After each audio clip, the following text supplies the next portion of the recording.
Once a giant, always a giant. For me, it's only a giant. All right, folks. Yesterday, Malik Neighbors. Today, Daniel freaking Jones. Shout out to Daniel Jones coming back from the ACL. He had some bad moments. He had some good moments that I think people kind of forgot. This is going to be me calling it how I see it. I'm sure as I'm recording this, I just saw that Quarterback School just did a video. So if you want to see an NFL quarterback break down Daniel Jones, check that out too. But this is just a football lover, an amateur film breakdown guy's perspective of what I saw from Daniel Jones. So let's get into this first play. Daniel Jones is going to be throwing this comeback route against Malik Neighbors, to Malik Neighbors, no matter what he sees. You got Malik Neighbors against Derek Stingley here, and let's just take a look at this. So, already this isn't looking good. You see the cornerback moving forward, the receiver moving backwards, and the ball going towards the cornerback. This is just bad. This is bad. Now, I saw Carl Banks, a guy who should be in the Hall of Fame, a guy who, knows more. He's forgotten more football than all the Giants social media, all the Giants social media put together knows football. So I respect Carl Banks' opinion a lot, but I disagree on this particular play. Well, I don't completely disagree. I think Malik Neighbors could have done a better job running this route, which if you saw my video yesterday, I believed. I kind of explained. But at the same time, play just starts. You're looking at Malik Neighbors. You see Derek Stingley looking directly at you in like a pouncing position, and you're just saying, I'm going to force it there either way. That's just not good. Not good. It's just not a good play. Can we be honest here? It happens. This isn't a play that we haven't seen some of the great quarterbacks do, but it's not good. So I figure we can get all of these plays out of the way to start it. Why just bash a guy for 20 minutes? This video will probably end up being 20 minutes or over that. Why bash a guy for that long? Let's get the bad plays out of the way to start. And Daniel Jones is going to start with this play action, which, first off, before we start this play, look at where we're lined up. We're on the 6-yard line. As a veteran quarterback in the NFL, your play caller should feel comfortable pretty much being able to run whatever play they want. They should not be concerned about their quarterback taking a safety with the ball at the 6.5, almost basically at the 6.5 yard line. Brian Daboll should not have to worry about Daniel Jones taking a safety here. So there's a play action here. All Daniel Jones has to do here is step up. I know people hate when I pause it. Listen, folks. I'm pausing it for a couple of reasons. One is because I'm breaking down the film. The film is being broken down by me. I'm sure there are places you can go to where you can just see the play happen in real time, but today we're breaking it down. And then the second is YouTube is going to copyright me. They just are, and I'm not gonna get copyrighted by YouTube. But let's get into this. All Daniel Jones has to do is take a step, have some awareness, and just take a step up. The pocket is pretty clean. The pocket is still clean for him to step up. Now he can take off and run. He can take off and run this football for about 5 or 6 yards. Or he can throw it to the tight end, Theo Johnson, looking right at him. He can do that too. But he decides to stand there, pump fake. Mind you, as he's pump faking, he can just take off and run to the sideline and get out of the end zone.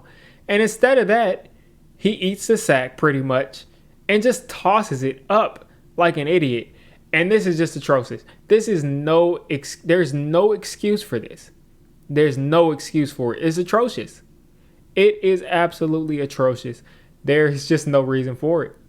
And even the most staunch Daniel Jones supporters, no one thinks that this was a good play by any means.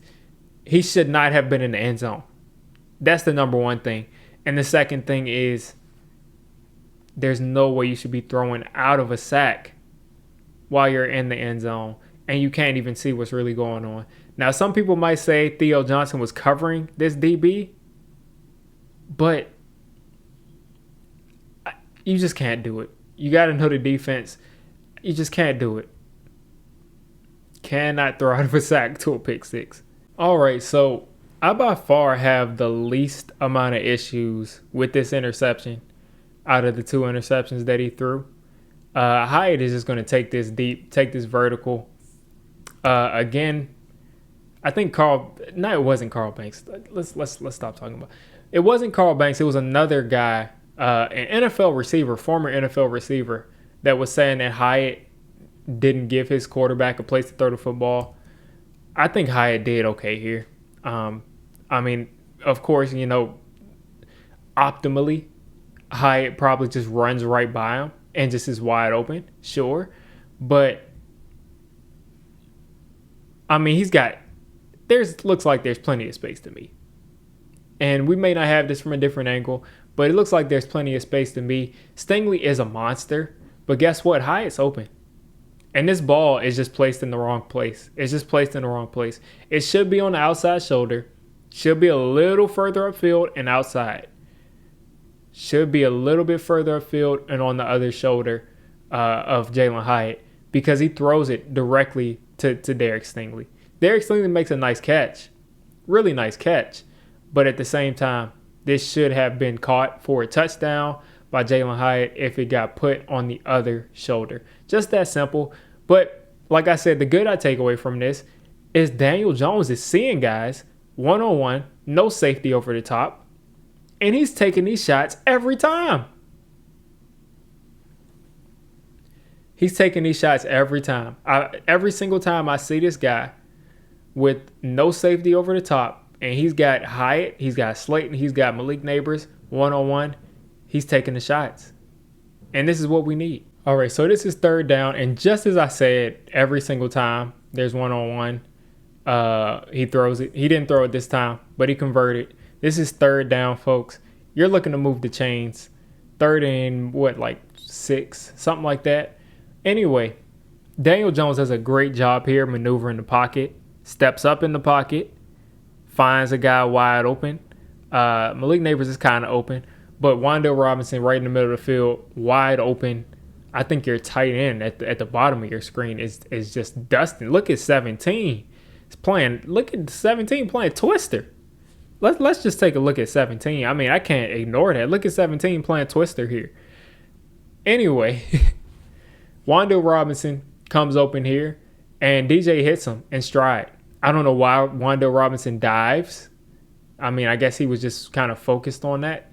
But if he just kept running, didn't leave his feet, he catches this, and I think Carl Banks said he scores.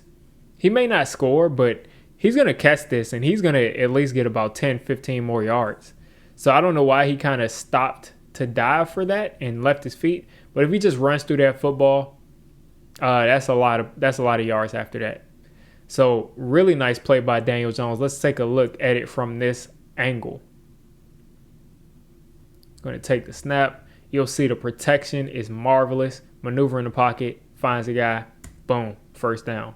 So I talked about this play yesterday in the Malik Neighbors video, but I just wanted to cover it again now that you're looking at this from Daniel Jones' perspective. This is just a disgusting play for me, and not a disgusting in a good way. I don't know what Brian Day was thinking of having this guy roll left. Daniel Jones is not a guy like Caleb Williams or like Patrick Mahomes that's just doing crazy stuff, like almost like a robot of being able to go left and throwing it as quickly as he may have been able to throw it going right. He's just not good at that. You're cutting the field in half. You got your receiver wide open on this out route, but once you're running a bootleg going left off of a play action, you're not giving your wide receiver much room to work with, and you're not giving your quarterback a chance to succeed, because once he's able to set his shoulders, which I don't think is slow at all, he's pretty much able to throw this immediately coming out of this play action, but there's nowhere for the wide receiver to go because you've wasted time. I'd just like to see a regular drop back, or maybe have him go left. So, when he's in this phase of going right, when he's in this phase of going right, he's going to be able to throw that football. So that's just something I noticed. I just didn't like this play at all. And it's just something I figured Could have maybe been a bigger play if it was designed the other way, or if this out route just was out of just a regular play. All right, so this is another play where he's going to be going to Malik Nabers, and he just does a great job in the pocket, buying a little time, and delivers a strike on 3rd and 10. Steps up, strike, Malik Nabers. Good throw, great velocity here. Beats that linebacker. That's what you love to see. All right, so we're going to start looking at a couple of plays to Darius Slayton that he goes to, his security blanket here. So he's going to run a play action. Slay is one-on-one. Again, he is taking more one-on-one deep shots than I've seen him take ever. It seems like Malik Nabers getting there, and him seeing Malik Nabers make plays has even made him trust Darius Slayton even more and trust Hyatt even more. So he's going to run this play action here, set his feet, let it go. And the more I look at this play, at first I'm thinking, okay, he should have thrown this a little bit farther. That way Slayton could have just, beat his guy and run into the end zone. But this is a beautiful throw. It's a great throw here. Slayton is in stride. He's able to catch that, go down. I think it's a great throw. And I mean, if you want to say maybe you think that he could have walked into the end zone, either way, I mean, that would be what, a 100 out of 100 throw? This is a 98 out of 100 throw, in my opinion. Put it right in the breadbasket. Slayton didn't have to extend his arms or do much of anything. The ball just kind of landed right in his chest. So I can't be mad at this throw. Beautiful throw on the sideline. Anticipatory throw. And trusted his guy as soon as he saw that one-on-one coverage. And we're going to be making a lot of big plays like that. And these plays are going to start to open things up for guys like Wan'Dale Robinson in the middle of that field. Like I said, folks, I'm loving this aggressiveness from Daniel Jones. Darius Slayton is going to take this outside leverage, and it's going to be a kind of a go ball, but a back shoulder throw. So Daniel Jones is taking these shots to these receivers when they're one-on-one. He's throwing guys open for the first time in a while. And just take a look at Darius Slayton. Back shoulder. Should have caught this. I think they were offsides here. Should have caught this. Or it was maybe an illegal formation or something. Either way, this throw was on time. This throw is accurate. And this is something, like I said, I think is going to be a big part of the Giants offense is these back shoulder throws to these receivers when they single them up. Because you're starting to see they got the safeties over there. They got both safeties over the top. So as they start to do that, guess what? You can't go deep, but you can throw these back shoulders. Perfectly thrown ball. So guess what? Every quarterback in NFL is going to miss reads, and we're not playing Madden. So it's just going to happen. You're going to have, I think this is Bellinger, pretty much just run this streak straight down the middle of the field, and Slayton is going to run just a little bit of a hitch route. And just take a look at it. Remember I said about a couple of minutes ago that Darius Slayton and Hyatt and Nabers, Daniel Jones taking those shots to the outside are going to open things up for these interior receivers, tight ends, Wan'Dale Robinson. Take a look at your tight end right here. The ball's going to go to Darius Slayton, but take a look at Daniel Bellinger. Just runs right through the defense. And these are going to start being hit because guys are saying, I know some people are going to watch this film and say, look, Daniel Jones missed a wide open guy. Quarterbacks are going to miss open guys, but one thing that will happen is that they're going to start to see that these guys are so concerned about Daniel Jones taking these shots outside to these receivers that they're leaving the middle of the field wide open. Look at Wan'Dale Robinson. Look at the tight end. These guys have a lot of space. And this is going to start to happen on a regular basis. And like I said, him just being aggressive, it opens up the entirety of the offense. So this is caught by Darius Slayton here. Nice throw to get about 5 or 6 yards, I think, on first down. Just like I mentioned, folks, we're going to let this play. He's going to throw a nice back shoulder to Hyatt that should have been caught in bounds. Just a tough way for Hyatt to be able to get his feet down. So no one's fault really, but a well-thrown football and a play that I expect to see a lot of, another back shoulder throw, bottom of your screen, Jalen Hyatt, Daniel Jones. Beautifully thrown ball. Could have been caught. Hyatt just not able to get his feet down.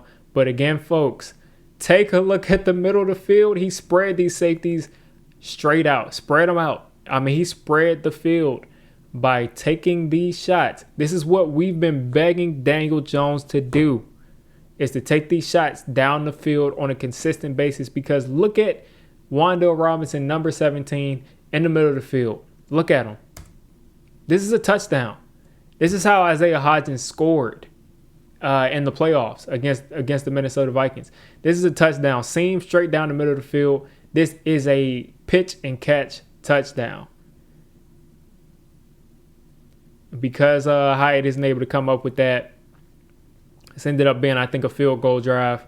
But again, they're going to look at the film and they're going to start to see things are coming open in the middle of the field, and that's going to start to hit. And then the things on the outside are going to start to hit. So again, I'm not coming away from this game feeling doomed about the offense. All right, so this is the famous play to Malik Nabers. And again, aggressiveness I have to reward. Throws that back shoulder to Malik Nabers, puts it in a great high point place. There's zero shot this cornerback has at intercepting this football. It's not going to happen. Placing high and outside. If you miss outside, let the ball go out of bounds. Beautifully thrown pass by Daniel Jones, and trust Malik Nabers to go up and get this ball, get his feet down. And this is, again, what we have not seen for a lot of Daniel Jones' career. For some reason, besides Golden Tate, this does not happen in Daniel Jones' career. So it's great to see him taking these shots. And again, that opens up the middle of the field. All right, this will be the last play I show you, and this completely summarizes why I still feel more positive than negative about this Giants passing offense that I did coming in. Now, first off, let's just take a look. Malik Nabers at the bottom of your screen is going to run a C route. First off, look at the protection, which I haven't even been talking about this video, but look at the wall that is in front of Daniel Jones. Look at the wall. Come on, folks. Look at the wall that's in front of Daniel Jones. This is something that we have not seen. So look at that wall and look at Malik Nabers and watch Daniel Jones make a mistake, throw the ball too far inside. He makes a mistake by throwing this ball too far inside, and Malik Nabers bails him out anyway. So remember, all of the Giants fans that said, oh, well, Jalen Hurts and Brock Purdy, they can do whatever they want because they have a superstar roster. Now, this isn't me saying that the Giants offensive line has arrived and they're going to run, ramp shot all over everybody. But this is me saying you're going to see an offensive line that's pass protecting more often than they're not pass protecting. And you're going to have an alien at wide receiver making all kinds of plays for Daniel Jones when he does make mistakes, which is going to be very helpful because Daniel Jones for years, and this isn't me advocating for him, being paid and advocating for everything, but for years, Daniel Jones has not been able to make mistakes. His margin for error has been razor thin because if Daniel Jones makes a mistake, the Giants usually lose. But this team has improved to a point to where you have an offensive line that's finally pass protecting. And don't give me, oh, they were the Texans' backups, because they could not block anybody's backups last year, the year before that, the year before. They couldn't block anybody. So the offensive line looks like they're going to be pass blocking. And guys like Malik Nabers are snatching it out of the air. And Daniel Jones is willing to be aggressive and target these guys on the outside when they have these one-on-one matchups, which makes me so happy. So I'm feeling better, not worse, about the Giants offense after this preseason game. I know a lot of people are the sky's falling. They're watching ESPN. They're watching all the experts say that Daniel Jones is rearing his ugly head again. Daniel Jones may make 10 plays as atrocious as that end zone interception, as that pick six. But guess what? He's going to make a lot of plays like throwing the ball up to Malik Neighbors and letting him make a play for him. He's going to make a lot of those plays too. Like Darius Slayton going down the sideline and Hyatt going down. He's going to make a lot of those plays too. So that gets me excited to watch the Giants next year. Will it translate to wins? That's the question. But will it finally be entertaining to watch after years of ineptitude on offense? I think it will. I think you'll see the best statistical output from Daniel Jones as far as yardage, as far as touchdowns. Don't know about the turnovers, but I think his yardage and touchdowns, if he stays healthy, you will see the best statistical season for Daniel Jones. And again, that may not even translate to wins, but I'm sure of it. The way this guy's playing, the way this guy is being aggressive, I can't wait to see it. So you guys let me know. I know some people are going to be typing down, don't defend Daniel Jones. He's got to go. All of that's fine and good. But I just think the mindset that he's coming into this season with and the supporting cast that he's finally going to have is going to allow him to make some noise that he's never made before. And it still may not be enough to save his job. But it's going to be the most entertaining Daniel Jones we've seen so far. I can almost promise that. If you made it this deep into the video, come on, just hit the subscribe button. I make Giants content primarily, draft content secondarily, and during the season, I'm going to be doing a lot of reacting to pretty much most of the NFL games and everything NFL. So if you made it this deep, go ahead and join the D6 squad.